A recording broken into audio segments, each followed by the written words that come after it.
Sempre perguntas boas, né? Pergunta dele foi o seguinte: como que...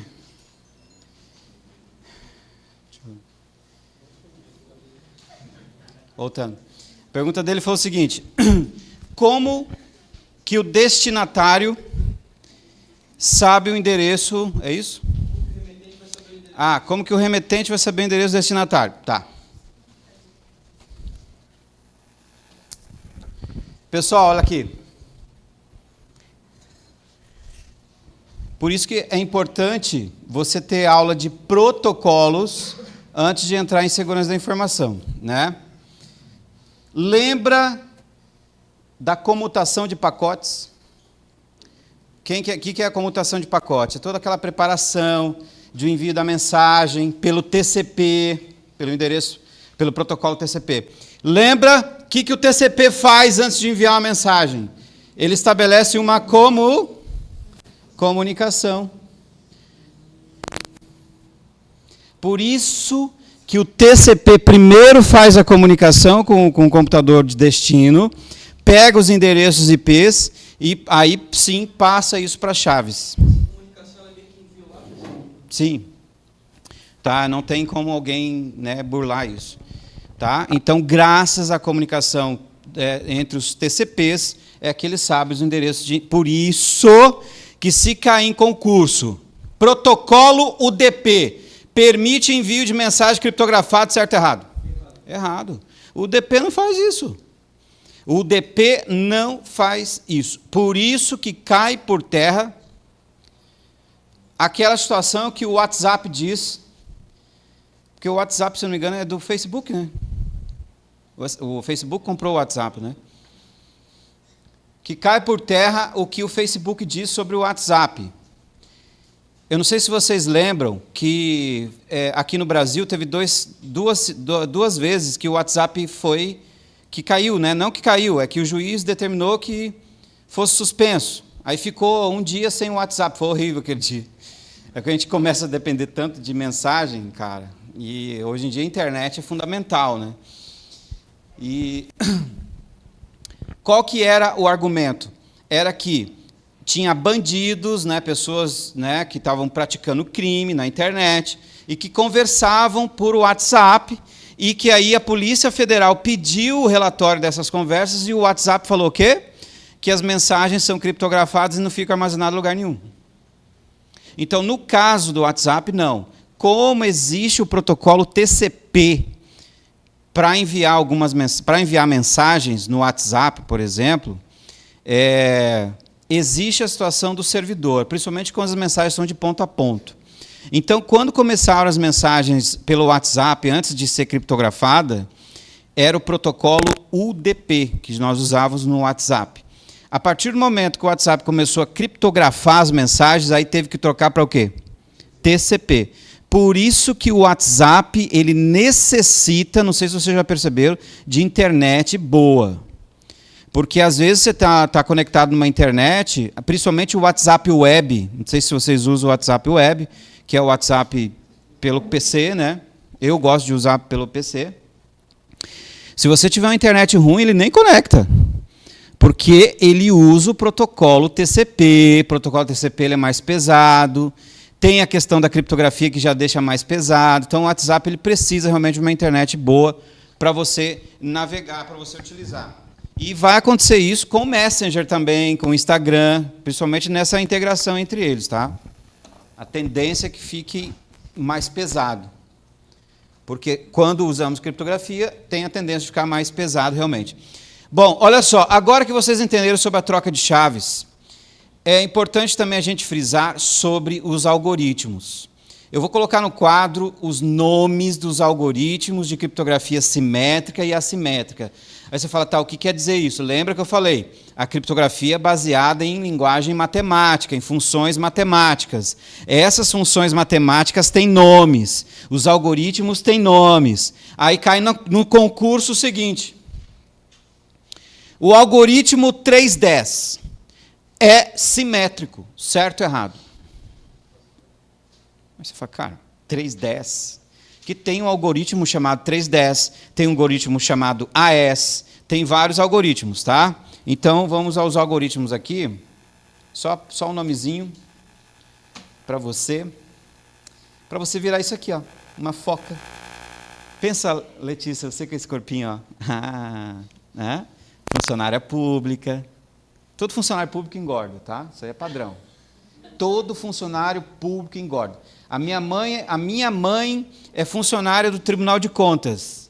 Minha mãe, cara, quando ela entrou no Tribunal de Contas, era magrinha.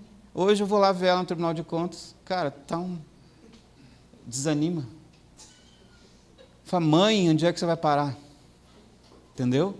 E eu vem cá, o que você está fazendo? Ela fala, nada. Não tem nada para fazer. Tá? Então, olha só. Então, todo funcionário público engorda. Ô, Ana, você vai ter esse corpinho aqui também. Gordinha, vai. A Letícia vai perder esse corpício dela também. Vai. Você vai ter 3 queixos aqui, ó. 3, cara, vai ser muito legal. Muito legal. Você é o namorado dela? Não? Não? Mas seu namorado vai te ver, cara, crescendo do lado. Muito legal. Ó, é bom engordar, Letícia, larga. Comer calzone. Vai comer calzone, vai comer batata frita, Coca-Cola, pão de queijo. Picanha na chapa, aquela assim, ó. Aula. Ó, algoritmos de criptografia, anota aí. Algoritmos simétricos.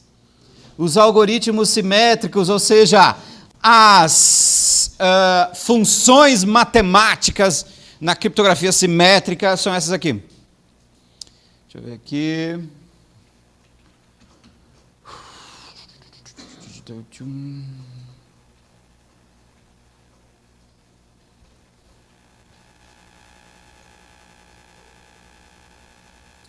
Skill hash. Assinatura, esqueci a assinatura. Simétrica, simétrica. Aqui, ó, anota aí. 10, 310 e AES. Ó, 10. Padrão mundial atualmente obsoleto. Chaves de AI. O 10 usa uma chave de 56 bits. Isso é o tamanho da função matemática. Ou seja, quanto maior o tamanho... Aqui, ó, vou até colocar assim, ó. Quanto maior o tamanho da chave, mais complexa é a cifragem. A cifragem. Por quê? Porque funciona assim, ó, uma dica. Se você tem um texto de saída, aquele oi nosso de 16 bits, tá? E você cifra com uma chave simétrica de 56 bits, olha só o que ele faz. Eu vou ter que fazer. Só para você ter uma ideia qual o tamanho que vai ficar o arquivo. Você pega o 56 e multiplica por 16. Quanto que vai dar aí? Faz aí para mim, deixa eu ver, eu vou fazer aqui. 56 vezes 16. Ah, tá. Porque aí aí é seu cara, hein? Quanto que deu aí? 896? 896 bits.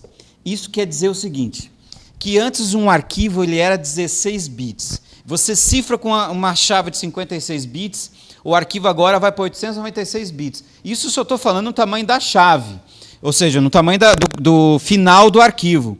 É um arquivo com quase 1 KB. Por isso que aumenta, exatamente. E quanto maior o tamanho da chave, maior o tamanho do arquivo. E isso porque o arquivo é um arquivo de 16 bits. Agora pensa um arquivo de 2 mega cifrado a uma criptografia de 56 bits. Então, por isso que a criptografia não dá para ser usada o tempo todo. Eu não sei como que eles vão fazer nessa integração, porque na entrevista que o Mark Zuckerberg deu, ele falou que vai sim usar a criptografia ponto a ponto em todo, até no Direct, porque o Instagram também é do Facebook, no WhatsApp e no Messenger, né? Mas se ele for usar a criptografia em tudo, tem que ver a questão de não ficar pesado demais, tá? Muito bem. O Facebook foi esperto, né? Foi comprando. Daqui um dia o Facebook compra... Qual que é a outra rede social que tem? Não tem nenhuma. O Orkut? Meu Deus. Olha só. 310. O que ele fala ali? Técnica que usa 3 sucessivas execuções do 10. Portanto, é 56 vezes 3, 168. Anota aí. 310, 168 bits. AES, 256 bits. Aí você fala, pô, cara, uma criptografia AES vai ficar uma criptografia top, né? Difícil de ser quebrada. Agora, olha só o tamanho do algoritmo do assimétrico. A criptografia assimétrica, ela usa um algoritmo mais famoso que tem, tá? Que é o RSA. O RSA, depois você pode procurar no Google, é um algoritmo de criptografia feito por 3 matemáticos, tá? Por isso que o nome é RSA. E olha só.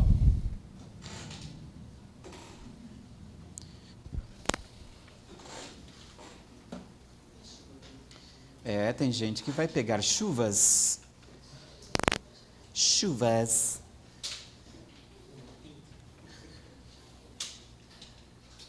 Ó. Vai de 1024 até, olha isso, 4096 bits. Vai até 4096 bits.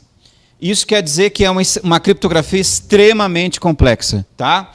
Ela é baseada em números primos, portanto, ela é inquebrável. Até hoje, ninguém conseguiu quebrar uma criptografia RSA, que é usada hoje nos certificados digitais, é usada nas transações financeiras. A Ana perguntou, em que situação que é usada as criptografias assimétricas? Em transações online em geral, tá? Então, beleza, fechamos criptografia. Agora, próximo princípio da segurança. Próximo princípio da segurança da informação. Eu não vou falar da biometria agora, vou deixar ele mais para a autenticidade, que também faz parte da autenticidade, tá? Pode apagar aqui? Vamos falar agora do princípio da confidencialidade. Já foi, agora vem o princípio da integridade. Você vê, ó, agora que a gente acabou um princípio, tá? Agora que a gente vai entrar no segundo, que é o princípio da integridade.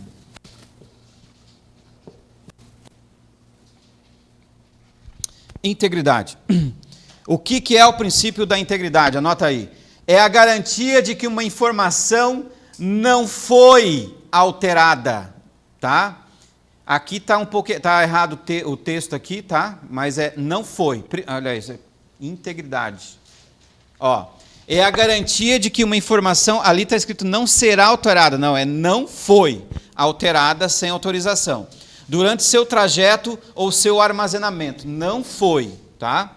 É a garantia de que uma informação não foi alterada durante o trajeto. Exemplo, você vai lá, escreve um e-mail dizendo, amor, eu te amo.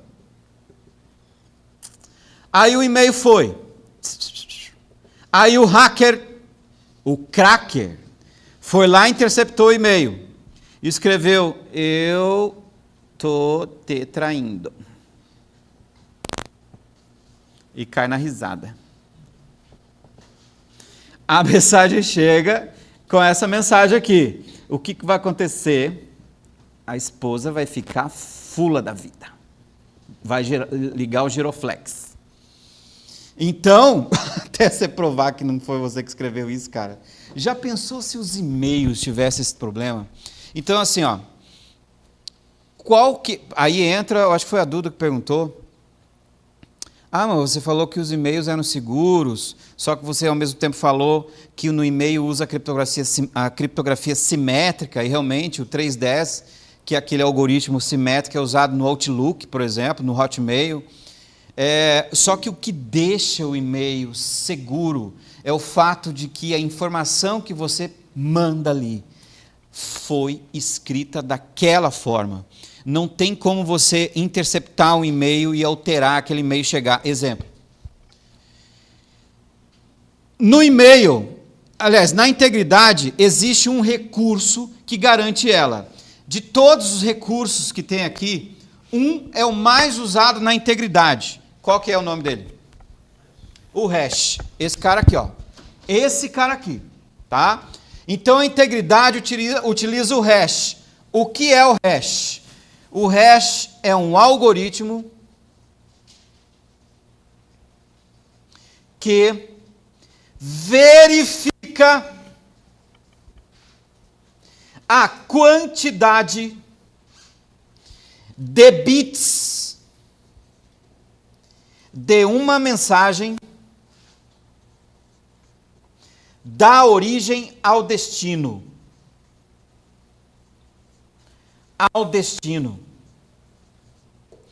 Ele verifica a quantidade de bits de uma mensagem da origem ao destino.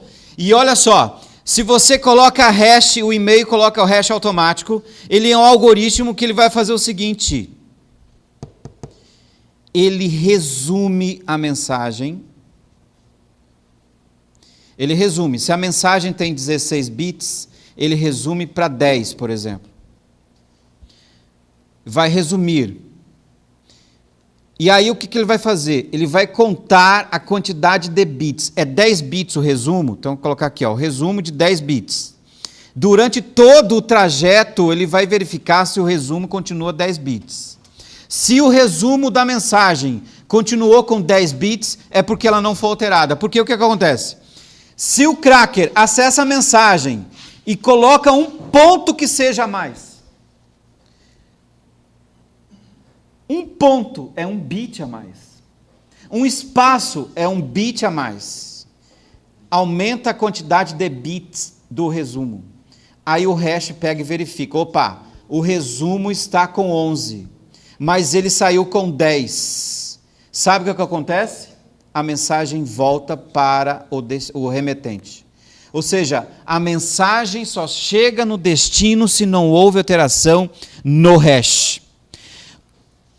Para o senhor dar um exemplo, já aconteceu de vocês enviarem e-mail e aparecer uma mensagem na caixa de entrada, dizendo assim, Postmaster Notification, ou Delivery Status Notification. Aí você fala, cara, pois é, mas aí dizem que quando aparecem essas mensagens, é porque a caixa de mensagem do destinatário está cheia, ou ela não existe. Exatamente. Quando a caixa está cheia ou não existe, aparecem essas mensagens. Mas quando tem erro de integridade também, então às vezes é o hash funcionando. A gente nunca abre para ver os deliveries, né? Mas se você clicar ali, se aparecer a mensagem assim, ó, Integridad Failed, indica o quê? Que houve uma tentativa de mudança do texto do e-mail, e aí ele simplesmente volta. Então, quando se tem hash, garantimos a integridade, porque com hash não tem como alterar o conteúdo de uma mensagem. Por isso que o hash, ele é usado nas assinaturas digitais também. Inclusive, você pode até colocar isso e perguntar na prova. O hash é um recurso usado em assinaturas digitais? Sim. É um recurso usado nos e-mails? Sim. Anota aí também, o hash também é usado em certificados digitais. Então, aonde tem hash, tem integridade. Tá? Aonde tem hash, tem integridade. Não esqueça desse termo que eu estou falando, porque a gente vai falar sobre isso depois. Então é assim que funciona o hash, que garante a integridade e acabou. Aí você fala assim, vem cá, a integridade só tem o hash, só. O hash é a criptografia que nós tínhamos falado já, tá? Assimétrica, no caso. Próximo princípio. O princípio da disponibilidade. Princípio da disponibilidade e integridade já acabou, essa foi bem rápida. Vocês vão tirar foto ou apago? Pode apagar? Pode apagar? Então, beleza. Tira uma foto e bota no grupo. Além das assinaturas digitais e e-mails, onde mais que é utilizado o hash? Certificados digitais, assinaturas digitais, no e-mail e só isso. Beleza? Próximo princípio da segurança da informação, o princípio da disponibilidade. O pipoco está caindo lá fora, você está estudando aqui dentro. Hoje, Dia das Mulheres, 8 de março. Ai, os motéis estão lotados. Engraçado, cara, isso eu acho errado. O homem, em vez de levar para um jantar, dar uma flor, vão para onde? Para abatedouro. Isso não tem nada de romântico. Ó, faz tudo isso depois do abatedouro. Ó, vamos lá para o princípio da disponibilidade.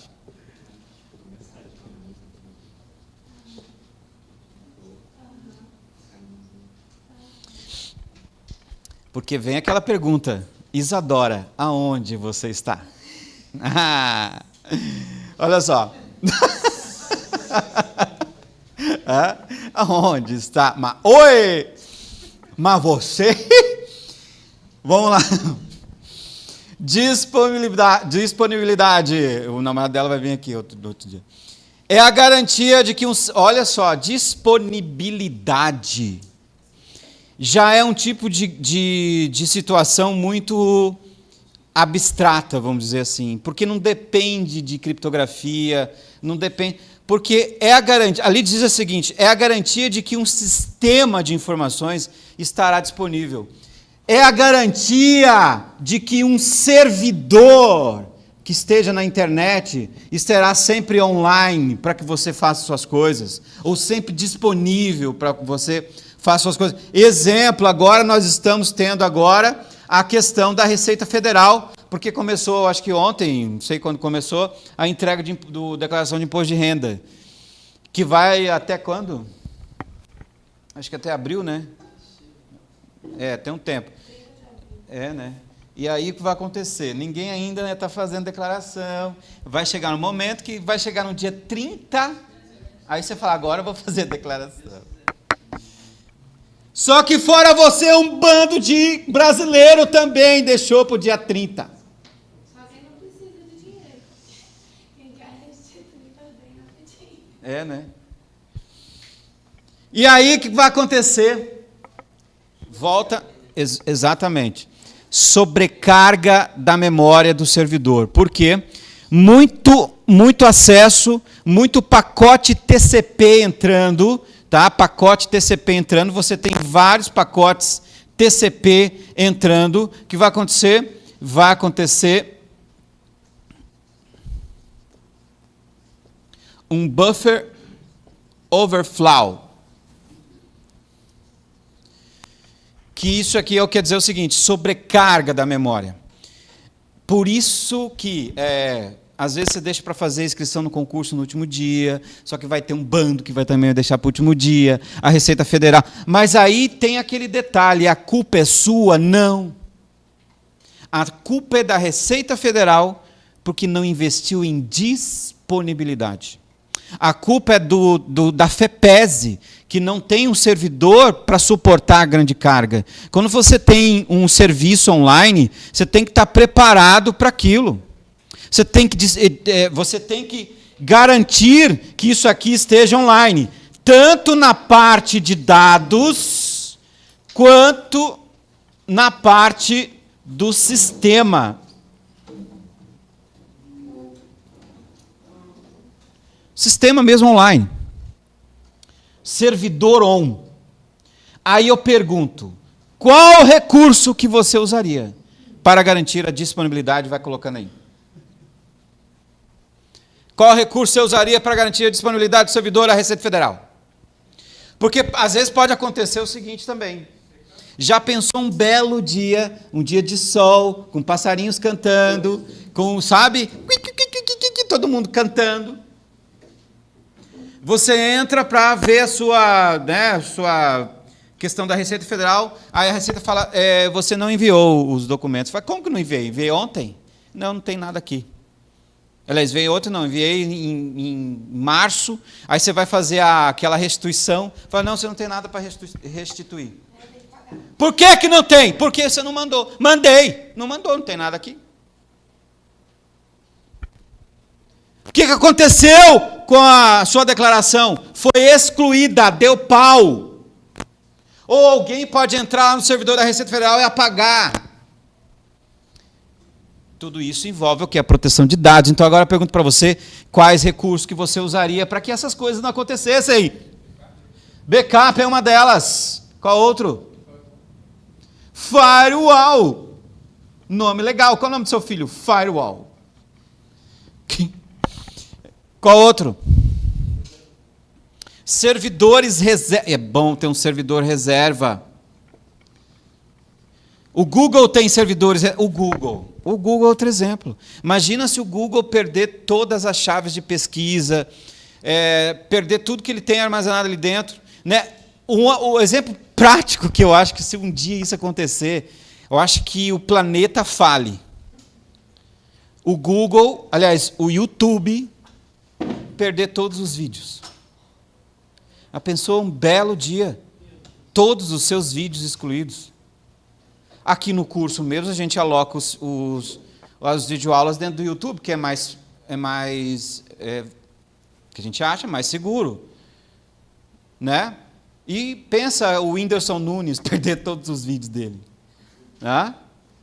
Aquele que parece um pica-pau, que lá, cabelo vermelho, o ridículo do Felipe Neto. Tá? Que só ensina coisa errada para a gurizada. Isso, eu estou falando com você. Então, ensina coisa errada. E que essas filmagens aqui vai para o Brasil inteiro, né? Eu tenho quase 300 alunos online. Errado! Felipe Neto. Entendeu?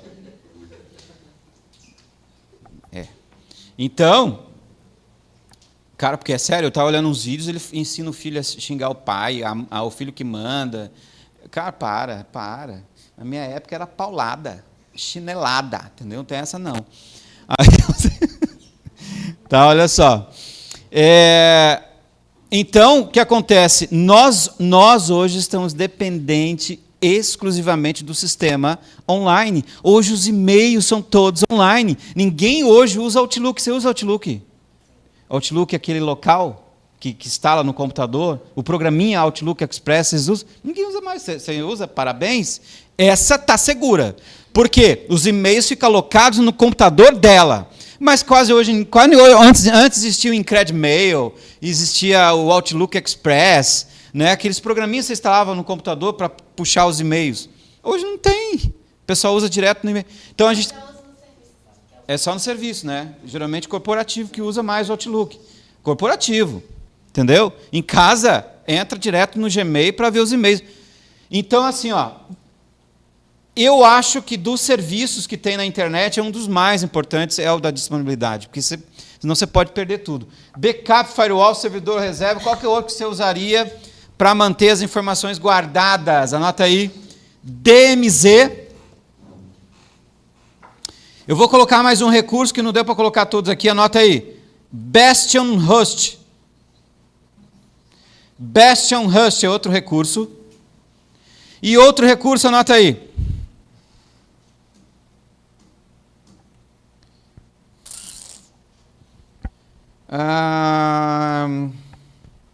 Servidor reserva, DMZ, zona desmilitarizada, Bastion Rust. Deixa eu ver que tem mais um aqui. Espera aí que tem mais um. Tem um que é alguma coisa de... um nome bem legalzinho. Espera aí. Aqui. Honey Pot. Honey Pot. Tá? Black Spot. Honey Pot. Hoje é dia do Black Spot. Ficar... Cara, esses tempos eu fui naquele Black Spot, fundi, quieto. Qual o valor? 490.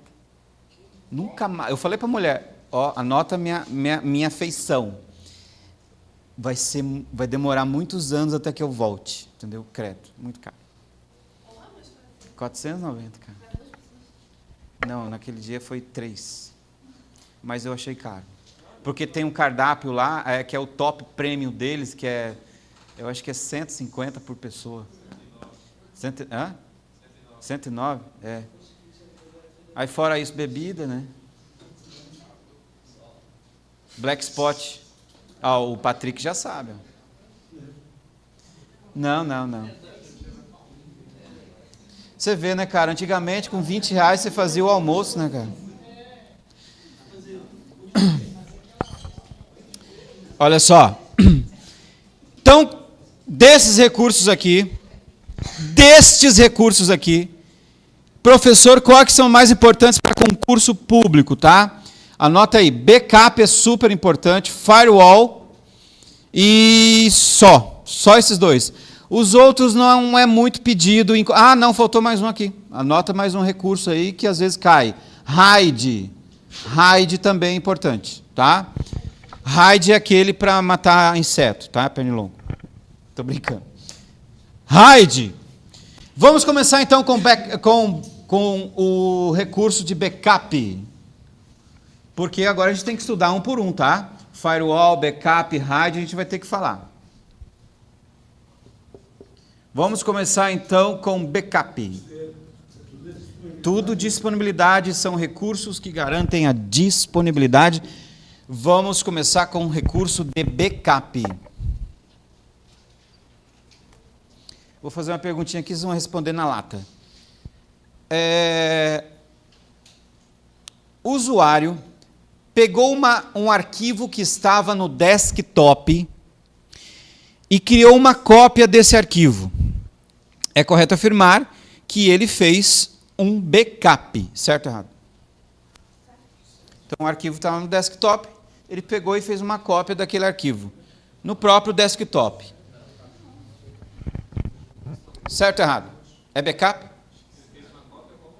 Ele tem um arquivo no desktop, aí fez uma cópia desse arquivo no próprio desktop. Isso. É um backup? Não. Porque backup...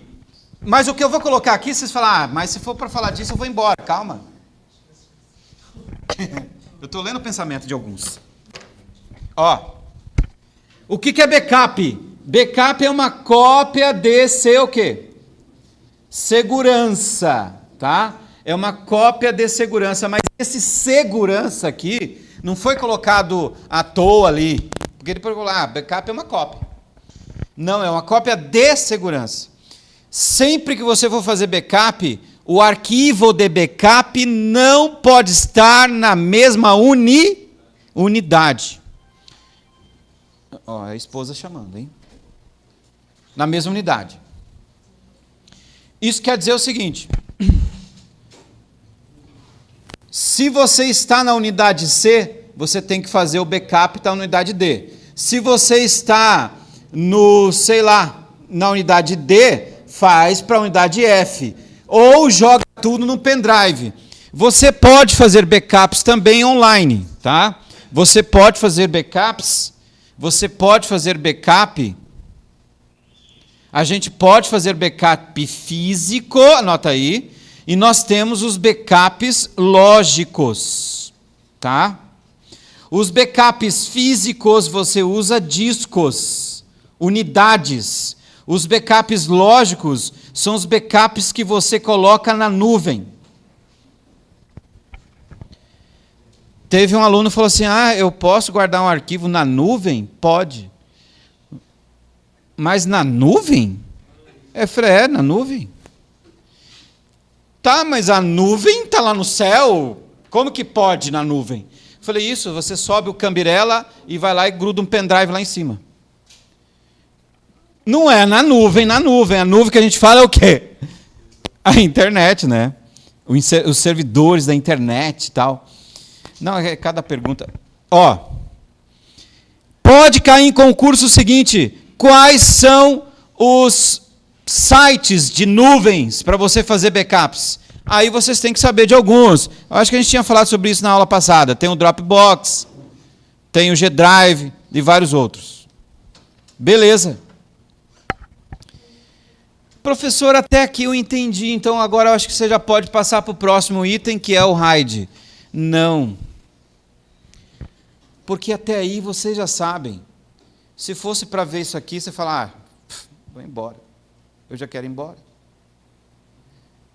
O problema é o seguinte, quando eles fazem isso aqui, quando eles jogam uma questão igual essa que caiu na prova da Receita Federal para auditor da Receita. No domingo, João fez um backup de 20 megas. Na segunda-feira, João fez um backup normal, né? Aqui um normal de 20 megas. Na segunda-feira, ele fez um backup de 27 megas usando o incremental. Na terça-feira, ele também, com 30 megas, fez um backup incremental. Na quarta-feira, o sistema deu erro. Mas o João lembrou que ele tinha os backups. A pergunta da prova era o seguinte: considerando que João usou backups normais e incrementais, como que vai ser feita a recuperação do ficheiro? Ele vai usar o último backup normal de domingo? Apenas os backups incrementais de segunda e terça-feira? O backup normal de domingo e incremental de terça? Ou o backup normal de domingo e todos incrementais de segunda e terça-feira? Essa é a pergunta.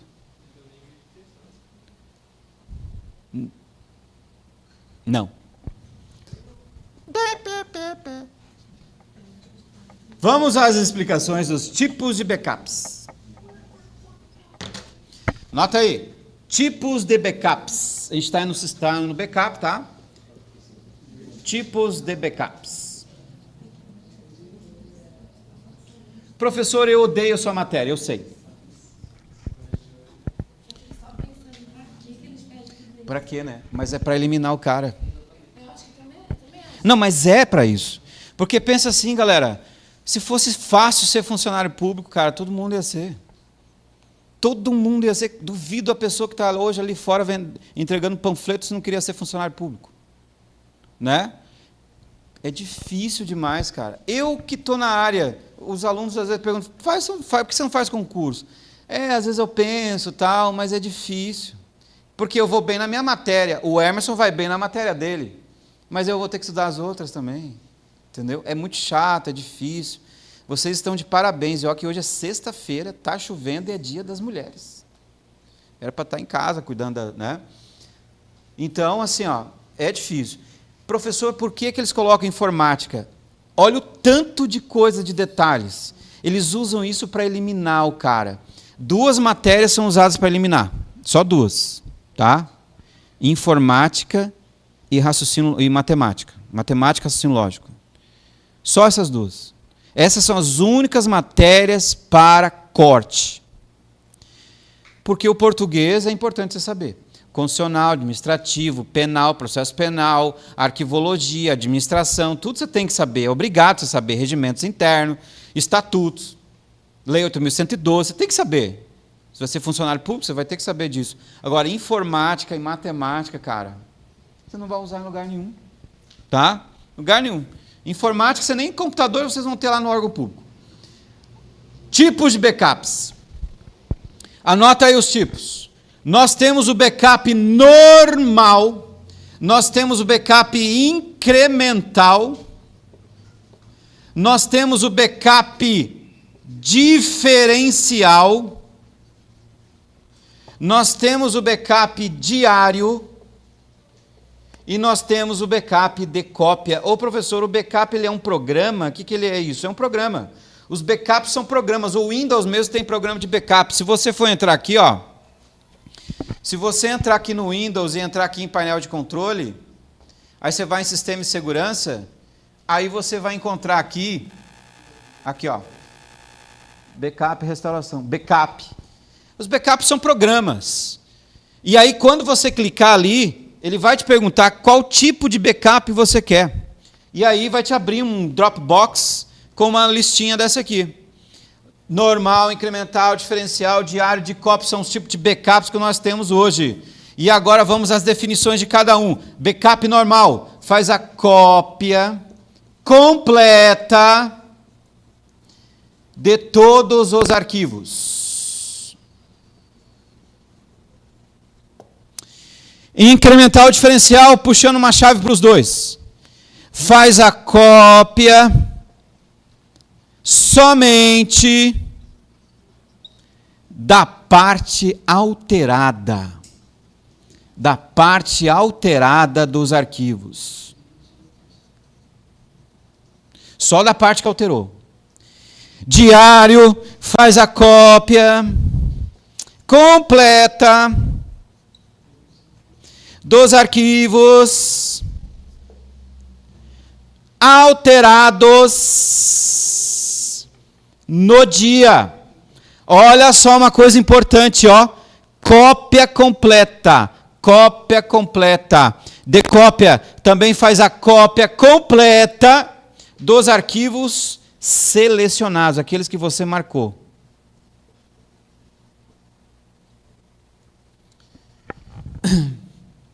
Esses são os tipos de backups. Só que aí eu, lendo o pensamento de alguns, pode estar naquela pergunta. Tá, e qual que é a diferença do incremental para o diferencial? Porque os dois fazem só copia a parte que alterou. Vamos ver daqui a pouquinho, tá? Então vamos ver aqui no nosso gráfico aqui, como é que ficaria essa questão da Receita Federal. Exemplos. Vamos lá. Domingo, segunda, terça, quarta. Domingo, você está feliz da vida, fez a sua monografia que está com 20 megas. 20 megas a monografia. Aí você lembrou de fazer um backup, aí você sabe que... Aí tem um detalhe sobre o backup, olha só. Isso que eu vou falar é importante. Os únicos backups que podem ser combinados, ou seja, normal, incremental, normal, diferencial, são só esses três. Esses três são os únicos backups que podem ser combinados.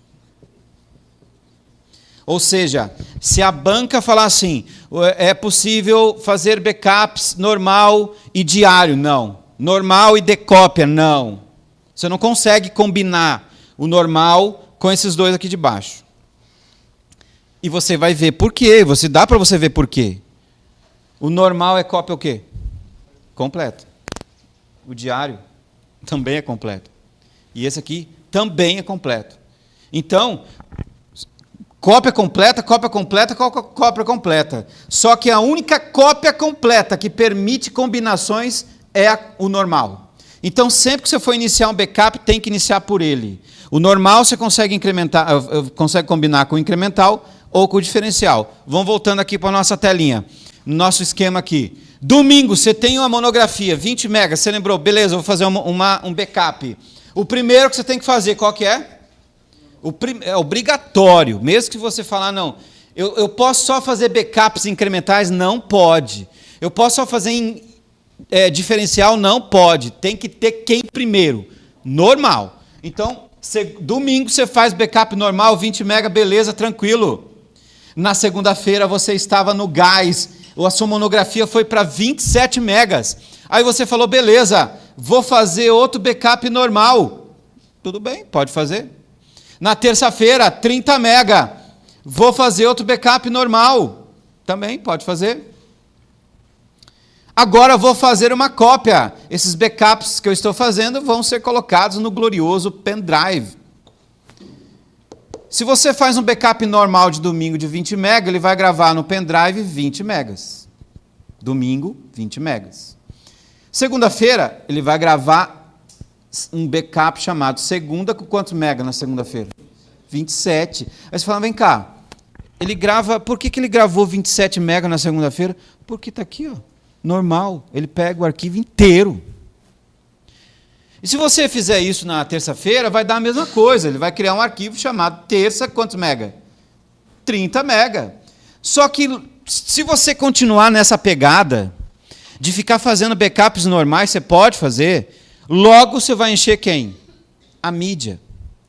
Logo você vai encher a mídia, e não há necessidade de você fazer isso. Inclusive, isso foi questão de concurso na prova da Caixa Econômica, para escriturário também, em 2011 essa prova, foi nem em 2010.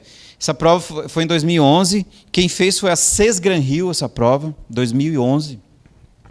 Se eu não me engano, foi a última prova da Caixa Econômica para escriturário, para efetivo. Depois as provas da Caixa foi tudo para temporário, né? No entanto, a gente até hoje esperando provas de banco efetivo, não teve mais, né? E nessa prova da Caixa, eles perguntaram assim, ó, qual backup utiliza mais mídias? E se você olhar bem aí, qual que é o backup que usa mais mídia? O normal. O normal para ser completo e para copiar tudo. Aí você fala, não, mas o diário não, porque o diário é completo, mas ele só pega o que alterou no dia. Mas o decópia, ele é completo, mas ele só pega aquilo que você selecionou, às vezes você não seleciona tudo. O normal não quer saber, ele pega a pasta inteira e copia. O arquivo inteiro e copia. Se ele for alterado, se ele não for alterado, ele vai copiar. Então, utiliza mais mídia se você continuar assim. Agora, pensa um call center, uma empresa de call center, que tem banco de dados, que tem alteração no registro toda hora, que precisa fazer backup daquilo lá. Pensa, uma empresa que altera 1000 arquivos por dia. Então, você vai ter 1000 arquivos de backup no domingo, 1000 na segunda, 1000 na terça. Meu Deus, você vai precisar de muita mídia. O que as empresas geralmente fazem? Faz isso aqui, ó. Segunda-feira, faz um backup incremental. Aí ele vai gerar um arquivo chamado segunda de quantos mega? 7. Só pega a parte que alterou do arquivo. 7 mega. Na terça, outro incremental. Ele vai gerar um arquivo terça de quantos mega? 3 mega. Professor, então quer dizer que ele vai só pegando a parte que altera mesmo, exatamente. Com isso, você tem um detalhe. Os backups incrementais são muito mais rápidos. E utiliza menos mídias. Tá? Muito menos mídias. Não pode. Se você começou com incremental, você vai ter que terminar com incremental. Você não pode, por exemplo, fazer assim, vou fazer um backup normal, depois incremental, depois um diferencial. Não pode. Tem que começar com incremental e terminar com incremental. E também não pode fazer essa mistura com diário de cópia. Tá? Não pode. Tá? Agora vem a pergunta da prova, agora vocês vão saber responder. O usuário foi abrir o arquivo na quarta-feira, mas ele deu pau. Dá pau na informática quando dá erro. Aí o usuário lembrou que ele tem os backups desse arquivo no pendrive. Pergunto, como que faz para recuperar? Ele vai precisar apenas do backup normal de domingo? Apenas do backup normal de domingo e o backup incremental de terça? Apenas os incrementais de segunda e terça-feira? Ou o backup normal de domingo e todos os incrementais de segunda e terça-feira? Exatamente, você vai precisar do bolo maior de domingo e dos pedacinhos que foram alterados segunda e terça. Então, anota aí, numa recuperação, Numa recuperação, quando você usa backup normal mais incremental, vai ficar o seguinte, deixa eu colocar em azul aqui. Vai ficar assim, você vai precisar do último normal mais todos os incrementais após o último normal. Mas, professor, o normal sempre vai ser o último. Pode falar. Ah, tá. É que eu li seu pensamento. Não era isso? Ah, tá. Mas o backup normal, professor, mas o normal que está ali sempre vai ser o último. Não precisa colocar o último. Precisa colocar o último. Precisa colocar o último 2 vezes ainda.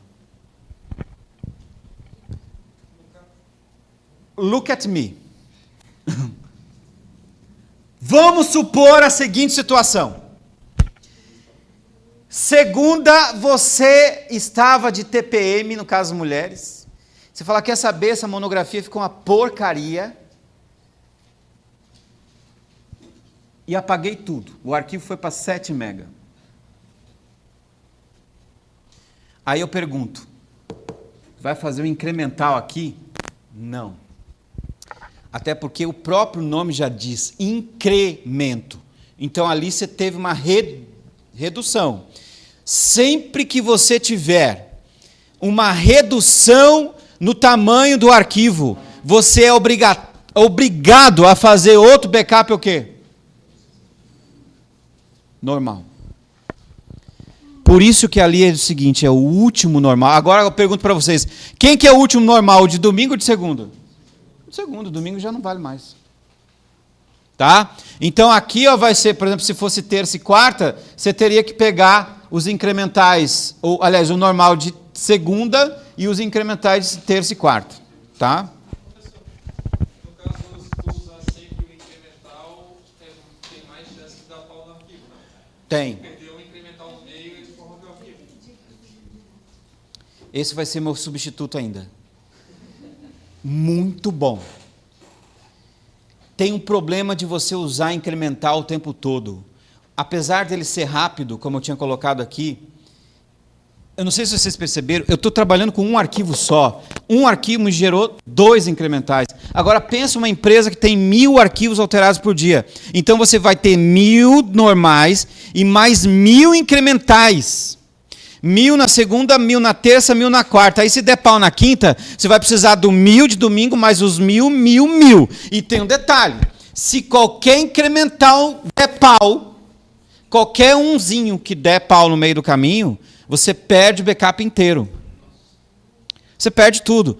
Porque eles é como se fosse uma engrenagem, um depende do outro. O de segunda depende do de quarta-feira. Tá? Aliás, do de segunda. Aliás, o de terça depende do de segunda. E assim vai. É sexta-feira mesmo. É. Então, o que vai acontecer? Se você tem... Anota aí. Que horas são agora? Meu Deus. Ó. Se você tem vários arquivos, não usar o incremental, usar o diferencial. Se você tem muitos ficheiros, o certo é você usar o backup diferencial. Tá? Como já a gente estourou o tempo, aí semana que vem eu mostro por quê. Tá? Então é isso aí. Valeu, galera. Obrigado. Bom final de semana.